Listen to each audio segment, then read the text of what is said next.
Good morning. My name is Lindsay Kate Brown. If you don't know who I am the founder of United in Opera.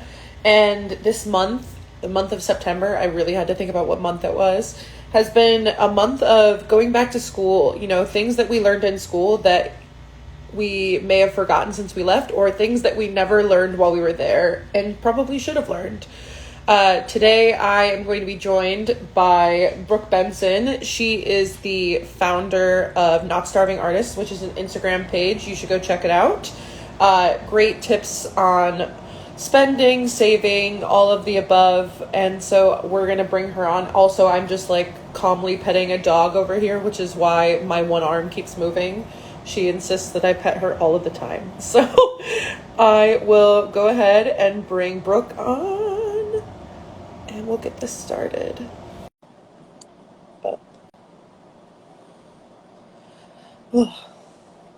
Come to me. Hi. Hello. It's so good to see you. Yeah, we've been like talking like on and off for like so many months, so it's good to get this handled. I know. Let me try and adjust I forget it cuts you off halfway. There we go. All right. No, do your thing, do your thing. I'm literally like just petting a dog as I'm doing this interview because that's what she wants right now. So that's what we're doing. But how are you? How are we you love doing? Dogs here. Say again. We love dogs. How are you doing? How's life? Doing good. I just recently moved to Colorado a couple weeks ago, so we're feeling the brisk air. We're seeing a leaf change. I was living in Florida, so it was a season time warp down there. Yeah, so you get an actual fall. Yes, we're so excited. Oh gosh. I am in New York. I've been here for about a month, and it's the first fall I will have seen in 5 years, so I'm so excited. Wow. So exciting. Yeah, that's the only reason I want to live in the north. So I can see like pretty leaves, which makes me basic, and I don't care. No.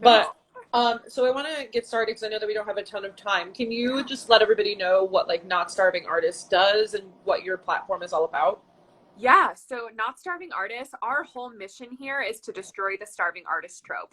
Every artist deserves to have financial wellness, financial freedom. We are taught for so long that there's going to be scarcity in our lives in all facets, and that's not a healthy way or a sustainable way to be an artist. So what we do at Not Starving Artists is create financial education and empower creatives with materials, coaching resources that are aimed specifically at creative freelancers. Because a lot of personal finance information and advice is aimed at 9-to-5ers, which is great, but we're over here, we out here, we need financial freedom too. Absolutely. And so where did you, because you have like a degree in acting? Yeah? Yes, I have a BFA in acting. And so like what was your transition from that to what you're doing now? I mean, you still act, but like what was your transition like? Great question. So I've always been obsessed with personal finance. I have a very type A analytical brain. So in a rehearsal room, that side of my brain did not have playtime. So it needed a place to play. And so personal finance was that for me. So I, growing up, was always into like different budgeting methods, savings. Like I was so into that stuff. Then in college, realizing that none of what I learned actually applied to my life as a freelancer. I wasn't going to have a 401k, couldn't do a 50-30-20 budgeting method, just wasn't going to work for me. So I got in the trenches with my own money. I would nerd out about it, talk to my friends about it. And then like so many others, the pandemic happened, theater shut down. And so it allowed me the time to really dive into this and create Not Starving Artists to help a wider range of artists. Great. I mean, I've been following your page for a couple months and I really enjoy seeing how it is tailored towards the freelancer because, you know, that's the majority of people's goals as they go into, in my instance, in the opera field. Yeah. And so it's been great watching your content and seeing what's up. But what is the importance of taking control of your finances, especially if you're trying to take them in control? Like the younger, the better. Late's better than never. Yes. So the couple things I want to say about this is that financial wellness, I like to use the term financial wellness versus financial freedom, because financial freedom in some of the financial influencer world means like a specific number, right? Okay. Where financial wellness is more just a well-rounded, we're relieving ourselves of financial anxiety, right? We want to make sure we have a handle on it. We're in control of it. whatever's happening with our income can happen, but we feel in control of our money. So that's what financial wellness means. And for creatives specifically, it's so important to, the saying is, best time to start was yesterday, second best time is today. Right. So Absolutely. you're not too late, you're not too early, you are right on time. If you're watching this live, I am assuming that is a sign that you are interested in this and that it is pulling at your heart and your gut right now. And for creatives, it is so much more important to focus on our financial wellness because of a couple of things. I was having a conversation with a past client today about being able to say no to opportunities that don't align with your values and that don't fuel you or light your fire. We're taught as artists, we need to take every job and do all the things, when in actuality, we want to be able to say no to like a play or a show that doesn't sit right with us, right? A playwright that doesn't sit right with us. Absolutely. So financial wellness can allow you to do that because you've built an off-contract buffer. You've built your emergency fund. You understand your spending. So that's one of the big reasons, is to give you back your autonomy as an artist and not feeling like you're at the whim of creative industries. Absolutely. I think that finances and like speaking about financial wellness is something that we don't talk about often enough in our industry until it's to the point where we're at our, like one of my mentors calls it your like cat food cutoff date, which is like to the point where like your option is eating cat food. So like, I don't think we talk about it enough. And especially and we'll talk about this. I want to start with like working and making money during school first, because we have a lot of younger base, and then we'll move on from there. But especially once you get into the freelance world and your money is not consistent, it's hard. But anyway, so making money during school, like what are methods that you recommend, or like jobs with flexibility or any of that kind of thing? That's a really great question. So there are two things I want to say about this. The first thing is we'll talk about, different ways to make money, because we want to start making money as early as possible, because more money in the hands of artists, the better. But what I want to say first is that it's important to be making money during school, but also understanding how you're managing and saving and spending your money in school, because these two have to go hand in hand. So as you're looking for other income streams to make money, I also think it's important as a student to start figuring out, what bank accounts do you have? Where are you banking? What kinds of savings funds do you have? Understanding your student loan payoffs, making those student loan payments as well. So really understanding your financial foundation is just as key as the income piece. Absolutely. So then the income piece, I think that there's a bunch of different side hustles, freelance work, gigs that you can do while you're in classes, while you're in school.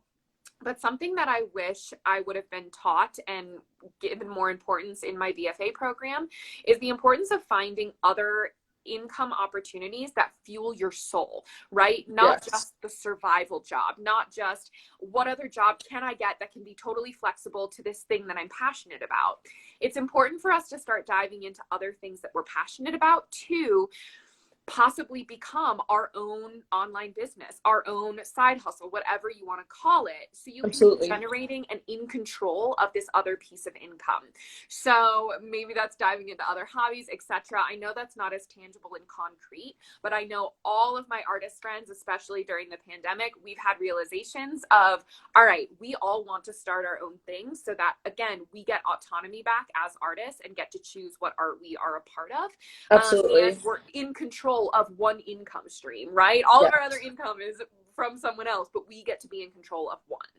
Well, and I love that you mentioned like having it be something that like fuels your soul, because nothing is like, my day, for instance, is very packed between like the things that I do for right now, the Met, but like the things that I do for that, the things that I teach, the things that I do for United in Opera, my day is very packed. So like spending any amount of time doing something that just is a terrible like bore and like just really like sucks the life out of me does not make me a better person just because I happen to be making an extra, I don't know, like $40 that hour or whatever.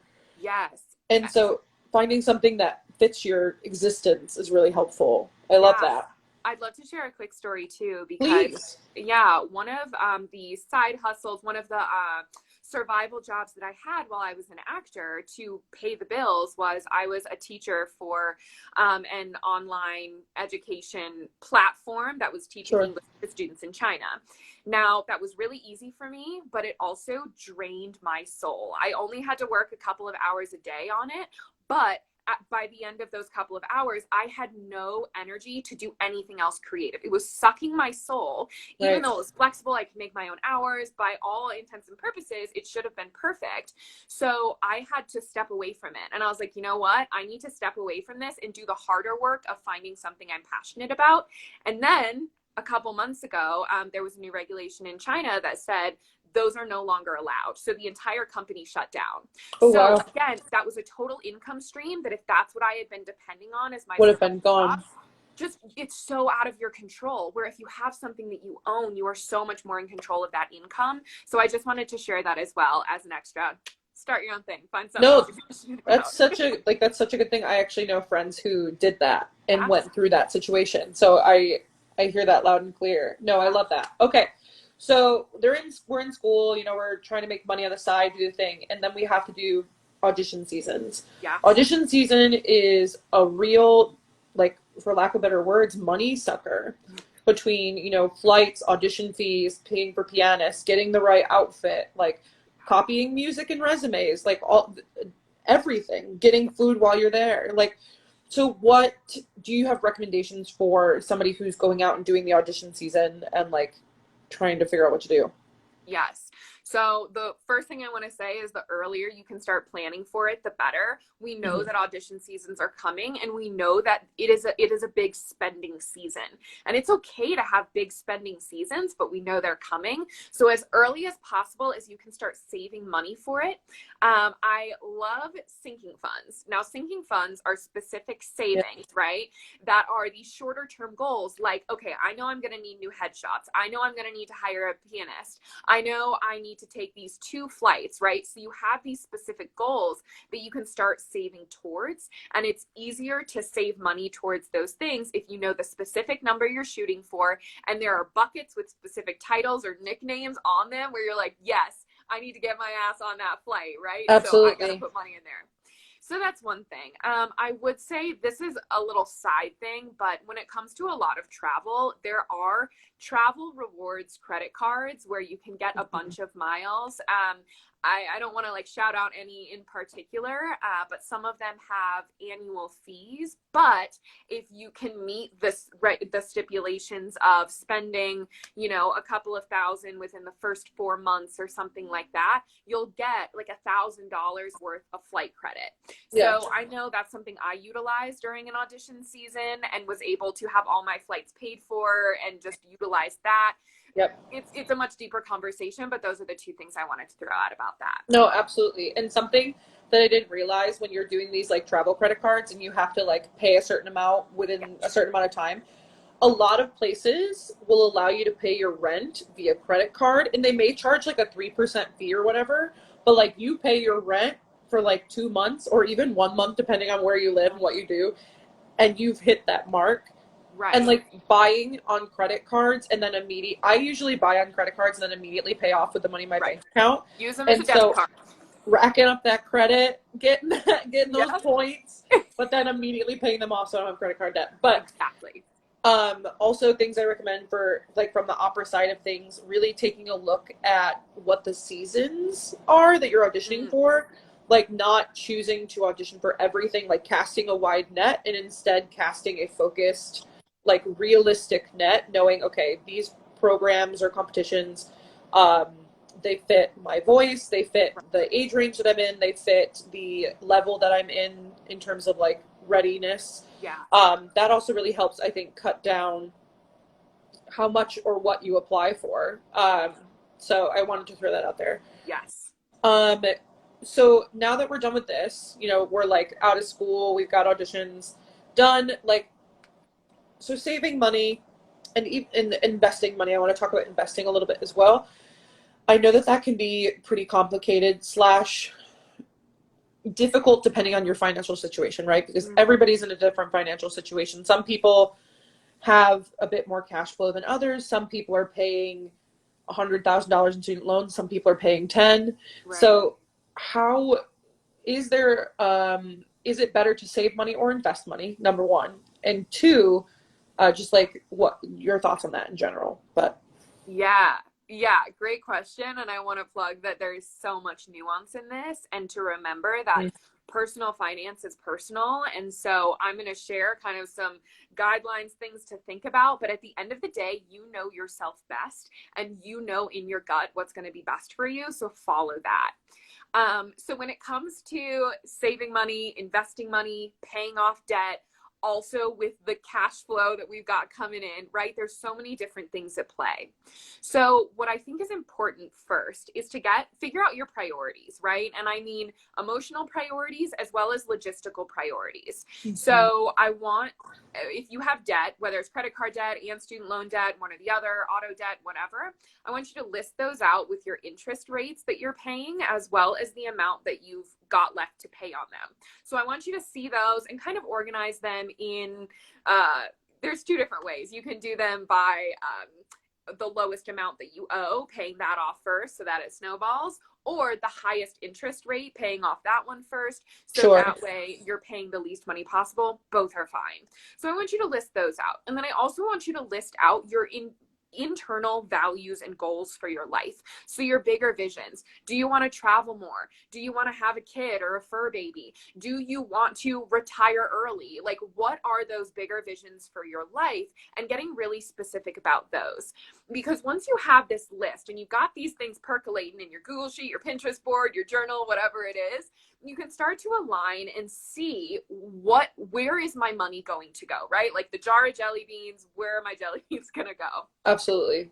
So when it comes to your bigger vision, if your bigger vision is you want to be able to donate your time to colleges to teach young artists about how to do audition season well, and you want to be able to retire with plenty in the bank so that your kids, if you want to have kids, don't have to worry about you. You want to be like a world traveler, or you want to live in two different places, like whatever it is, maybe that means that you want to really heavily prioritize investing in your future. Now, investing should always be a priority. This is a much bigger topic, but investing earlier is always better. Even if it's $5 a month, that is the move to get that investing muscle going, because time is your biggest asset when it comes to investing. So I want to throw that in there too. But again, with the jelly beans, we got some jelly beans going to investing, and then we've got our savings. So are you making an apartment move soon, right? Is that going to take precedent over, right now we have, deferment on student loans, right? So instead of continuing to make your student loan payment, you have an apartment move coming up in a couple of months. So you want to really focus on saving your money for that move, because student loans are deferred right now. So you're going to put that other thing on pause. So you can start to align and figure out, with the income that you have coming in right now, where that can go. Absolutely. The other thing I want to say about when you have higher income months, right? We want to make sure we understand our spending first and foremost. So I have an entire flexible spending plan ebook, which is not budgeting. We are not about budgeting here, no deprivation, but understanding the outflow of your money and what your range of spending is. So that way, when you have higher months where income is coming in that's exceeding what you normally spend, instead of that money disappearing into the abyss of your checking account, we want that to go towards a savings account called an off-contract buffer, or your emergency fund, whatever it is. So that way, when you do have lower income months, because we know that happens as an artist, as a creative, absolutely, we want to not be on, what was it, cat food? What was it? What did you call it? It's your cat food cutoff date. Yeah, your cat food cutoff. Like, you don't want to end up having to eat like ramen and an old apple for lunch, because we want to make sure that we're able to maintain the same lifestyle. So you're going to save money in your higher income months in a savings fund to buffer your lower income months. Absolutely. So for a lot of creatives and artists, this is one of those high priority things, because allowing yourself to eat healthy, nourishing food and being able to not deprive yourself year round Helps is us with performances. Absolutely. exactly, you can't perform from an empty tank. So making sure your tank is full is going to be one of those higher priority things for most of us. Absolutely. Well, we could go, I mean, we could go into like Forever. retirement funds and all that stuff, but I know that we both have to go to different Yeah. things. So,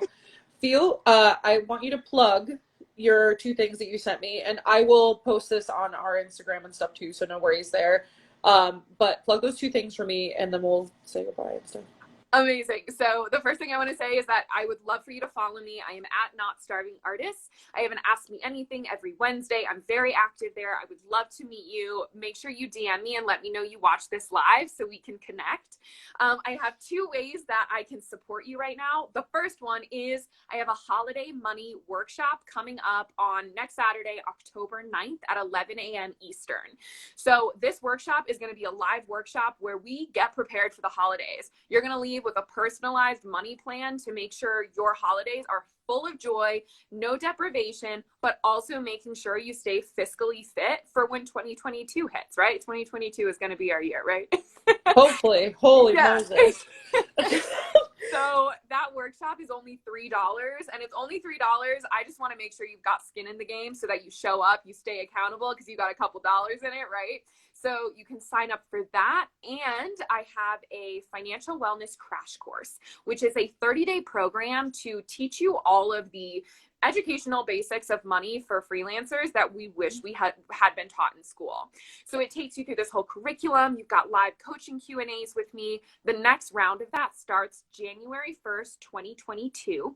A waitlist is open right now. That waitlist always is going to get you a discount. It's the only discount that I offer, and it's only available to waitlisters.